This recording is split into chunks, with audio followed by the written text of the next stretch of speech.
Wow, kare-kare. You want some, honey? Teka, I'll give you some. Yeah. Oh.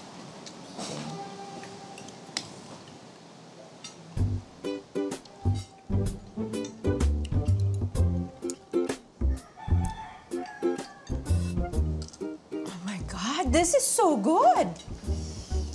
Ang sarap niyo palang magluto. Ay, naku, mali, balae. Si Agnes ang nagluto lahat niyan. Really? Sobrang sarap. Hindi na kailangan ng bagoong. Hindi naman pala alam na magaling ka magluto. What do you mean? Hindi mo ba pinaglulutuan ng anak ko, Agnes? Pinaglulutuan naman po. Opo. Actually, mga kahapon, pinagluto niya ako ng nilaga. Nilaga yun eh. Hindi ko pa titikman yung kare-kare niya. Gusto mo try? Tikman ko nga. Why are you so quiet? Is there a problem? Hindi masarap. Huh?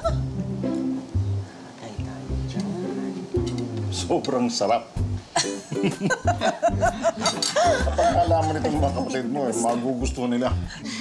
Salamat po. Alam mo, tama nga yan, anak. Ganyan nga pumili ng babaeng mapapangasawa. Para kahit kailan, siguradong hindi ka magugutom.